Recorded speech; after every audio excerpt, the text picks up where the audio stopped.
Wassalamualaikum warahmatullahi wabarakatuh.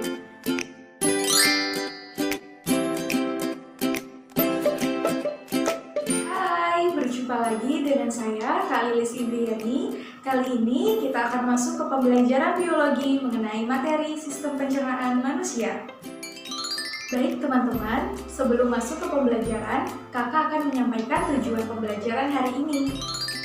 Tujuan pembelajaran yang pertama, melalui video pembelajaran, siswa dapat mengidentifikasi organ-organ pencernaan beserta gangguannya pada sistem pencernaan dengan tepat. Yang kedua, melalui video pembelajaran, siswa dapat menganalisis struktur dan fungsi organ sistem pencernaan pada manusia dengan benar. Yang ketiga, melalui video pembelajaran, siswa dapat mengurutkan proses sistem pencernaan pada manusia dengan tepat. Kemudian, tujuan yang terakhir, melalui video pembelajaran, siswa dapat mengidentifikasi enzim-enzim apa saja pada proses sistem pencernaan dengan tepat. Nah teman-teman, apa itu sistem pencernaan manusia? Dan apa saja ya organ-organnya?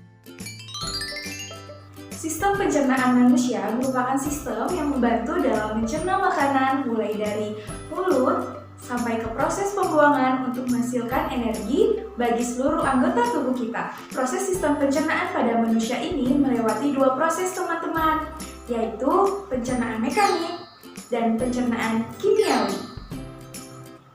Nah, apa ya yang dimaksud dari kedua proses tersebut? Jadi teman-teman, proses pencernaan mekanik ini dilakukan rongga mulut oleh gigi dan lidah untuk mengubah makanan menjadi lebih kecil dan lembut. Sedangkan proses pencernaan kimiawi adalah pencernaan dengan bantuan enzim untuk mengubah zat makanan yang kompleks menjadi lebih sederhana dan terjadi di rongga mulut, lambung, dan usus. Sistem pencernaan pada manusia ini tersusun atas beberapa organ teman-teman, yang dimana organ itu disebut sebagai organ pencernaan, yang meliputi organ mulut, kerongkongan, lambung, usus halus, usus besar, dan anus. Nah, dari keenam organ tersebut tentunya memiliki fungsi yang spesifik teman-teman. Apa saja ya kira-kira fungsinya? Yang pertama, ada mulut. Organ ini berfungsi menghancurkan makanan sehingga ukurannya menjadi lebih kecil dengan bantuan gigi. Di dalam rongga mulut kita ini terdapat gigi, lidah, dan kelenjar ludah. Nah, masing-masing mempunyai fungsinya. Di antaranya, gigi sebagai penghancur makanan yang mudah kita makan, lidah kita berfungsi membantu mengaduk makanan, membantu mendorong makanan saat ditelan ke esofagus, sedangkan kelenjar ludah berfungsi untuk memudahkan penelanan, mencerna makanan secara kimiawi, dibantu dengan enzim. Nah, yang kedua, kerongkongan. Organ kerongkongan ini berfungsi mendorong makanan dari rongga mulut menuju lambung, atau biasa disebut dengan gerak peristaltik teman-teman. Organ yang ketiga ada lambung. Nah, lambung berfungsi untuk mencampur makanan dan menghancurkannya menjadi bentuk yang lebih mudah diserap dengan bantuan enzim-enzim yang ada di lambung. Yang keempat ada usus halus. Usus halus berfungsi menyerap sebagian besar nutrisi makanan agar siap dipakai oleh sel-sel tubuh kita. Organ yang kelima, usus besar, berfungsi menyerap sisa air yang ada di feses dan menyimpan zat sisa makanan yang telah mengalami pembusukan sampai siap untuk dikeluarkan melalui anus. Yang keenam, ada anus. Anus berfungsi membantu pengeluaran sisa makanan berupa feses teman-teman. Nah teman-teman, setelah mengetahui apa organ pencernaan dan fungsinya, apakah kalian tahu bagaimana ya proses makanan dicerna di dalam tubuh kita? Nah, simak baik-baik ya penjelasan kakak. Jadi, pertama-tama makanan akan masuk ke dalam mulut kita. Saat masuk ke mulut, dia akan mengunyah, akan mengubah makanan menjadi partikel yang lebih kecil. Sementara itu, ada enzim yang ada di liur kita dapat melumatkan makanan, sehingga akan menjadi mudah diolah nantinya. Nah, setelah makanan lumat, lidah akan mendorong makanan ke tujuan selanjutnya, yaitu kerongkongan. Nah teman-teman, kerongkongan ini berupa tabung otot yang panjangnya sekitar 25 cm yang memanjang dari akhir rongga mulut hingga ke lambung. Nah, makanan yang sudah ditelan akan masuk ke kerongkongan melalui faring atau tetang teman-teman.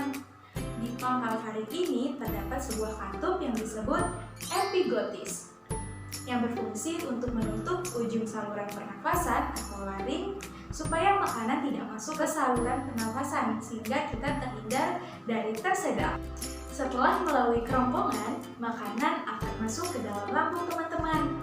Di dalam lambung ini terjadi gerakan peristaltik, di mana makanan akan dicampur serta dihancurkan dengan bantuan getah lambung dan enzim-enzim yang ada di lambung, sehingga makanan menjadi lebih mudah diserap oleh tubuh melalui organ usus halus.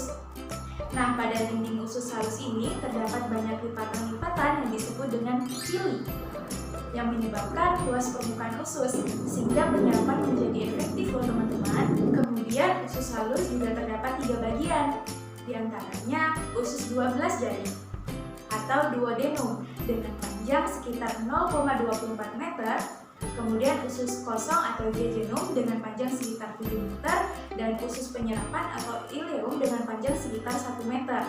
Nah, ketiga bagian ini akan bekerja sama untuk menyerap nutrisi makanan. Setelah usus halus, pencernaan makanan tersebut masuk ke dalam usus besar untuk diserap kembali nutrisi yang diperlukan oleh tubuh, dan disinilah makanan yang masuk berupa sisa-sisa pencernaan makanan. Pada sisa pencernaan makanan ini, air akan diserap terlebih dahulu sehingga konsistensinya lebih padat dan mengalami proses pembusukan oleh bakteri E. coli yang akhirnya dikeluarkan melalui proses difekasi melalui anus teman-teman.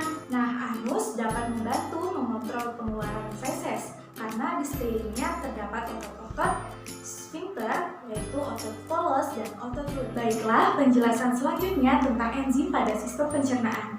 Nah, teman-teman, apa ya enzim itu? Ada yang tahu? Enzim merupakan suatu zat yang dihasilkan oleh kelenjar-kelenjar pada tubuh kita.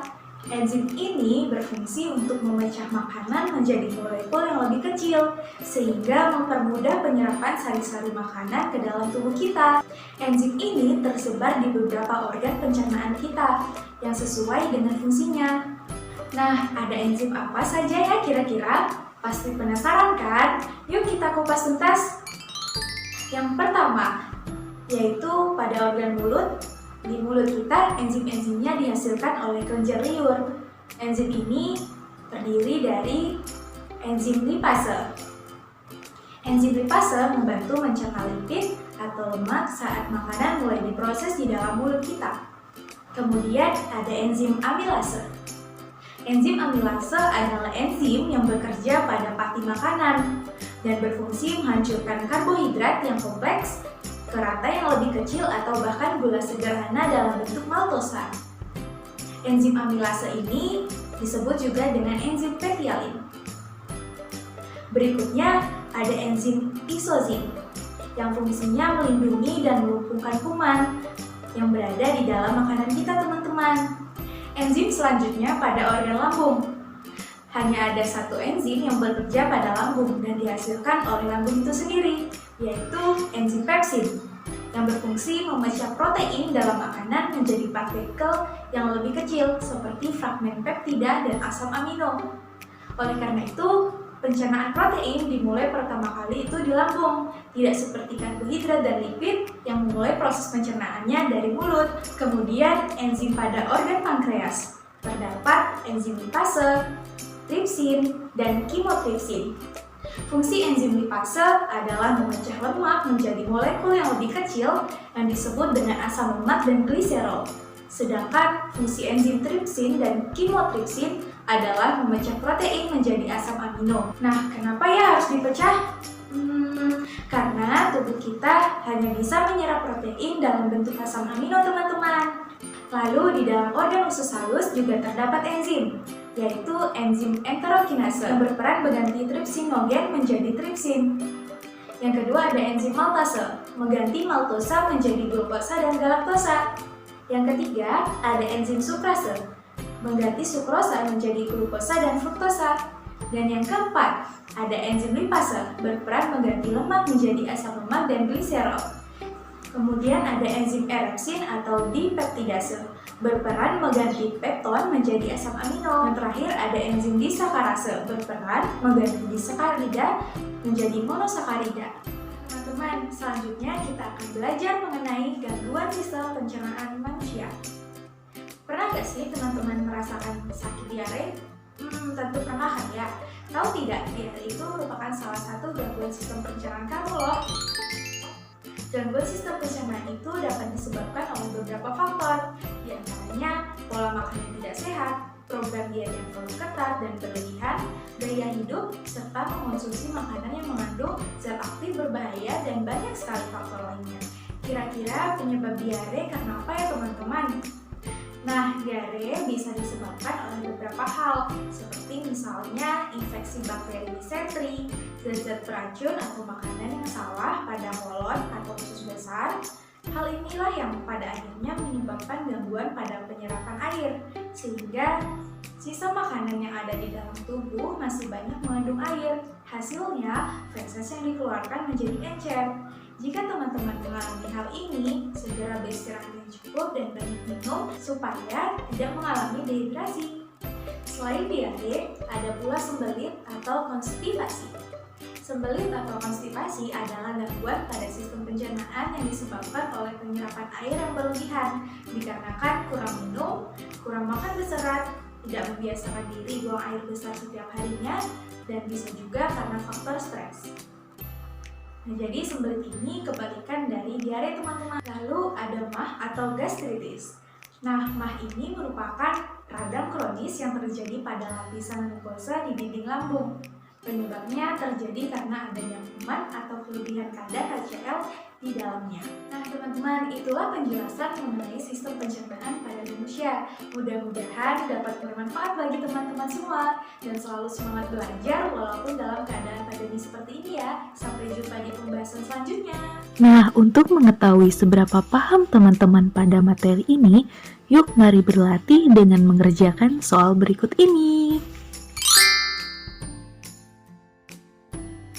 Di bawah ini yang bukan merupakan organ sistem pencernaan adalah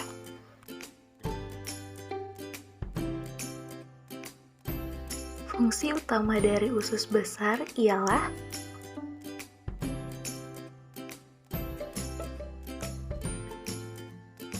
berikut urutan proses sistem pencernaan pada manusia yang benar adalah